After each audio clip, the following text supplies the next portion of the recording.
अगर 100 आदमी का इस मुल्क में गलत दवा की वजह से 100 लोगों की मौत होगी तो आबादी के हिसाब से 80 हिंदू समाज के लोगों की होगी, 15 मुस्लिम समाज के लोगों की होगी। तो असल भारतीय जनता पार्टी इस मुल्क के हिंदू समाज की दुश्मन है।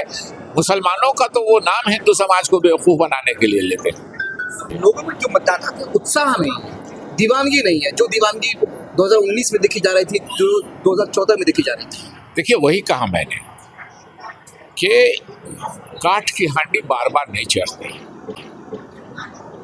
आपने लोगों को हिंदू मुस्लिम वर्गलाया, और वर्गलाया मैं आज भी पूछता हूँ। नौकरियों में तो मुसलमान 3% है, जो दूसरे हैं सिख और ईसाई, वो पारसी, वो 2% और होंगे तो 5%। आबादी है 80%, नौकरियों में 95% है हमारे हिंदू समाज के भाई। तो अगर 45 सालों में बेरोजगारी सबसे ज़्यादा है तो 100 आदमी को नौकरी नहीं मिल रही है आबादी के हिसाब से, तो 80 को नहीं मिलनी चाहिए। लेकिन यहाँ जो होती है नौकरी, वो 95 हिंदुओं को नहीं मिल रही है नौकरी। वो बताती है कि हम मुसलमानों के दुश्मन है, लेकिन असल दुश्मनी तो वो हिंदू समाज से कर रही है। उसके यहाँ नौकरियां खत्म हो रही है, उसके यहाँ किसानों की आमदनी खत्म हो रही है। 2024 का चुनाव बिल्कुल अपने सरगर्म माहौल में चल रहा, और ऐसे में हमारे साथ मौजूद है कांग्रेस के धाकड़ नेता, पूर्व मंत्री और वर्तमान में AICC के मेंबर डॉक्टर शकील अहमद साहब। आप इन दिनों मधुबनी में घूम करके फातमी साहब के लिए कैंपेन कर रहे हैं, उनके लिए वोट मांग रहे हैं। शकील साहब, क्या बिहार में NDA का जो नारा है अब की बार 40 पार, क्या होने जा रहा है? और देखिए, ख्वाब देखने का सभी को अख्तियार है, और ये बात किसी से छुपी हुई नहीं है कि उनकी सीट पूरे हिंदुस्तान में, साथ साथ बिहार में भी बहुत कम सीट होने जा रही है। इसके 2-3 वजूहात हैं, और इसके शवाहिद भी हैं, इसका सबूत भी है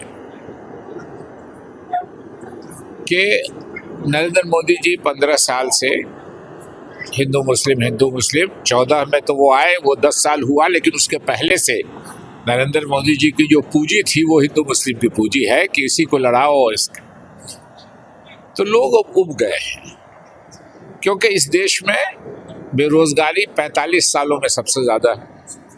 कौन सबसे ज़्यादा बेरोजगार है?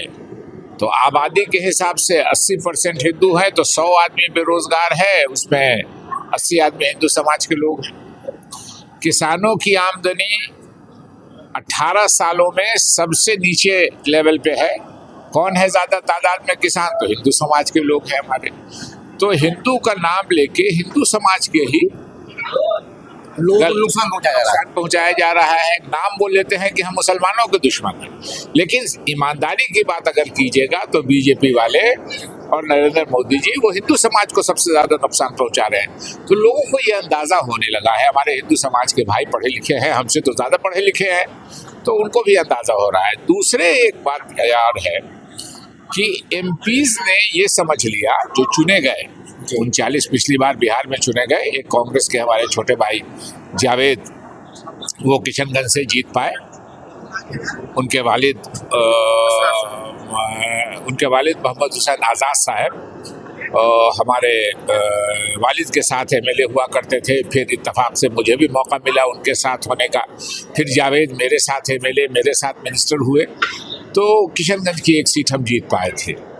लेकिन इस बार मैं गया था उस इलाके में, किशनगंज भी गया था, और भी इलाकों में बहुत बुरी हालत है। और जो मोदी जी के से जो उदासी है वो है, मोदी जी से नाराज़गी भी है वो है। लेकिन MPs ने, मुझको लगता है कि इस उम्मीद में कि मोदी जी आएंगे, इलेक्शन में हिंदू मुस्लिम करेंगे और हम जीत जाएंगे, तो यही नहीं कि काम नहीं किया।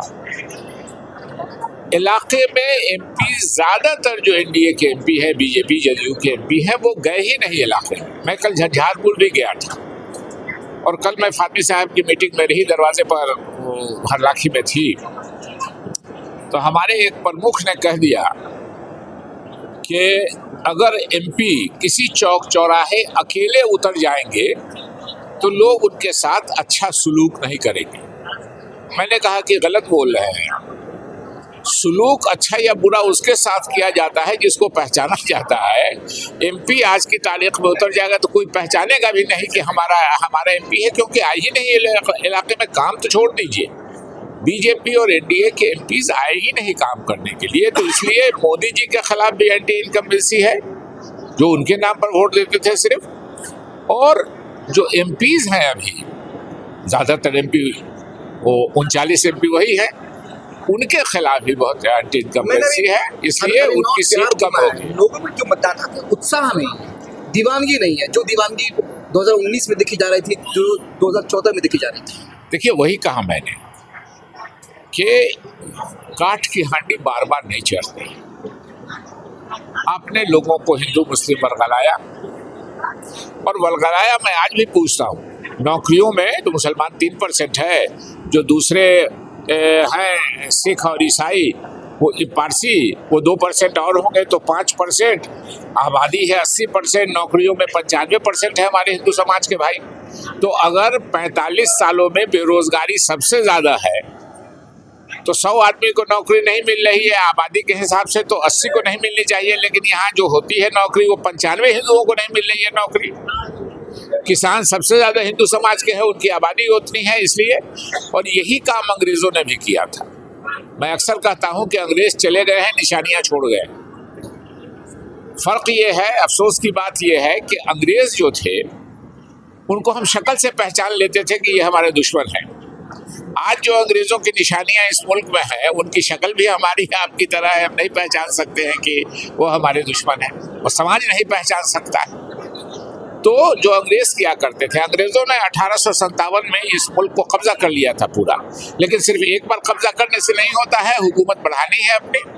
तो उन्होंने बहुत आसान रास्ता चुना, और वो आसान रास्ता चुना कि जो बड़ी आबादी 2 है, उस वक्त इस मुल्क में 60% हिंदू समाज के हमारे लोग थे, 35% मुस्लिम समाज के लोग थे। उस वक्त भी 95% थे। उनको लड़ाओ, और उस लड़ाने से अंग्रेजों को फायदा हुआ कि जो हुकूमत उनकी 1857 में ख़त्म होनी चाहिए थी, वो 1947 तक, 90 साल तक अंग्रेजों ने हिंदू मुस्लिम को लड़ा के। लेकिन उससे क्या हुआ कि अंग्रेजों को तो भागना पड़ा, लेकिन हम नफरत की वजह से हमारा मुल्क टूट गया। हमारा मुल्क, जो लोग उधर चले गए, आज भी मुहाजिर कहलाते हैं। 75 साल पहले जो लोग 2-4% लोग, मुसलमान तो गया नहीं, 2-4% पढ़े लिखे लोग नौकरी के लालच में चले गए। आज 75 साल के बाद भी उनको मुहाजिर का मतलब शरणार्थी कहा जाता है। सिंध का रिजर्वेशन है पाकिस्तान में, बलूचिस्तान का रिजर्वेशन है, नॉर्थ ईस्ट फ्रंटियर प्रोविंस का रिजर्वेशन है, पंजाब का रिजर्वेशन है, लेकिन मुहाजिरों के लिए कोई रिजर्वेशन नहीं है जो हिंदुस्तान के मुसलमान पाकिस्तान गए। तो इसलिए मुल्क बट गया हमारा अंग्रेज़ों के हिंदू मुस्लिम लड़ाने की वजह से। अंग्रेज़ों के बाद इन्होंने चुना कि साहब अब 80% हिंदू समाज के लोग हैं, 15% मुसलमान समाज के, इनको लड़ाएंगे, और जो 80% वाले हैं वो उसमें से आधा भी वोट देगा तो हुकूमत कर लेंगे। लेकिन काठ की हांडी, मैंने इसीलिए कहा, बार बार नहीं चढ़ती है। धीरे धीरे इस मुल्क के हिंदू समाज को एहसास हो रहा है कि सबसे ज़्यादा बीजेपी निशाना हमको बोलती है। निशाना वो बताती है कि हम मुसलमानों के दुश्मन है, लेकिन असल दुश्मनी तो वो हिंदू समाज से कर रही है। उसके यहाँ नौकरियाँ ख़त्म हो रही हैं, उसके यहाँ किसानों की आमदनी ख़त्म हो रही है।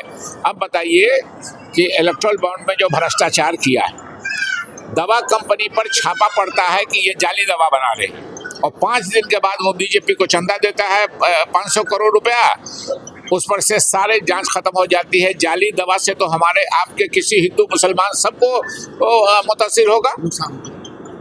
कोविड के टीका का क्या हुआ?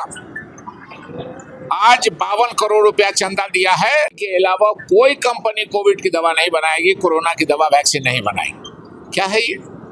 तो और किसको ज़्यादा नुकसान हो रहा है?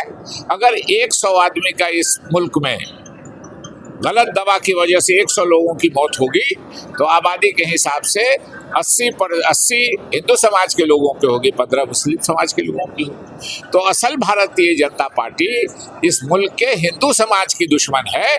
मुसलमानों का तो वो नाम हिंदू समाज को बेवकूफ़ बनाने के लिए लेते हैं। क्या इस बार मोदी फिर से वापस आएंगे, या फिर कांग्रेस का कुछ ऐसा करिश्माई जादू चलेगा, या फिर राहुल गांधी ने जो रिफॉर्म किया है, खुद को पप्पू वाले इमेज से बाहर निकाला है, तो कुछ देखिए, वो पप्पू वाली मैच राहुल गांधी से 2500 बार मेरा 1-to-1 इंटरेक्शन है।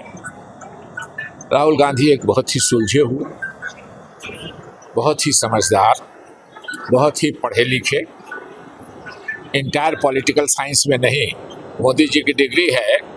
ऐसे सब्जेक्ट में लोगों को मालूम नहीं होगा कि ऐसे सब्जेक्ट में मोदी जी की डिग्री है कि वो सब्जेक्ट दुनिया की किसी यूनिवर्सिटी में नहीं पढ़ाया जाता है।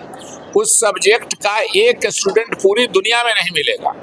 उस सब्जेक्ट का एक टीचर दुनिया के किसी कॉलेज, किसी यूनिवर्सिटी में नहीं मिलेगा। उस सब्जेक्ट का नाम है इंटायर पॉलिटिकल साइंस। इस सब्जेक्ट का नाम का दुनिया में कोई डिग्री आती कहाँ से जो सिर्फ मोदी जी को मिल जाती है?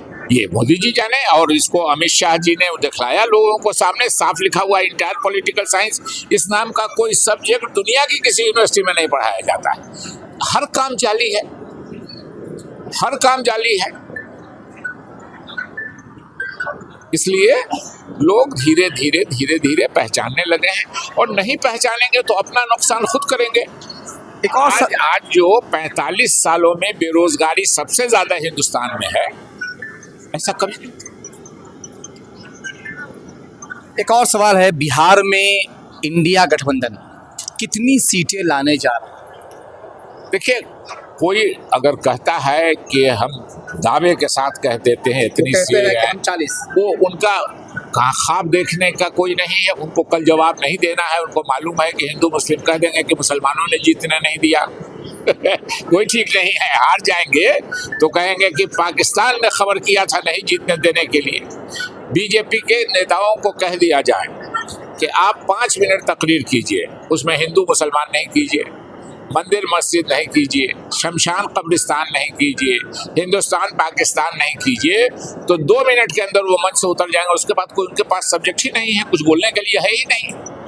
एक उनका लक्ष्य है, जिसको हिंदी में लक्ष्य कहते हैं, एम कहते हैं, कि इस मुल्क के 80% हिंदू समाज को बेवकूफ़ बना के उनका वोट लेना, मुसलमानों के खिलाफ बयानबाजी करके उनको गुमराह करना, और उनका अपना उल्लू सीधा करके उनको वोट लेना। एक आखिरी सवाल है, शकील साहब ने जिस मधुबनी को सींचा, संभाला, बनाया, संवारा, निखारा, और अब आपने किनारकशी अख्तियार कर लिया।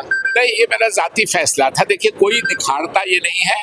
अपने अपने MP MLA मिनिस्टर का काम क्या होता है कि वो अपने दौर में कुछ ऐसे काम करे जिससे लोगों के, उस इलाके में रहने वाले लोगों की मयार ज़िंदगी ऊपर आए।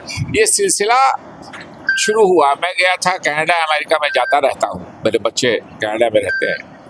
हम लोगों से मकान, दुकान, गाड़ी घोड़ा, सड़क के हिसाब से मुझको लगता है कि वो 500 साल आगे हैं। 500 साल के बाद भी हिंदुस्तान वैसा होगा कि नहीं होगा, इसमें मुझको शक है। कनाडा अमेरिका सब एक ही तरह का। कनाडा अमेरिका जैसे हिंदुस्तान नेपाल में वीज़ा पासपोर्ट नहीं लगता है, वैसे कनाडा अमेरिका में वीज़ा पासपोर्ट नहीं लगता है कैनेडियन अमेरिकन के लिए। तो वो एक ही मुल्क है लगभग। वैसे नेपाल वाले बिगड़ जाते हैं कि हम कह देते हैं कि वो हिंदुस्तान का हिस्सा है, क्योंकि नेपाल कभी हिंदुस्तान के साथ नहीं रहा, और कनाडा अमेरिका की भी लड़ाई रही है। छोटा मुल्क है मगर अपनी खुददारी है। तो बहरहाल, लेकिन जो सड़क के मामले में, दुकानों के मामले में लगभग एक है, दो। बल्कि जो सबसे मशहूर जगह है नियाग्रा फॉल्स, वो कनाडा से भी नज़र आता है, ज़्यादा साफ अमेरिका से भी नज़र आता है, लेकिन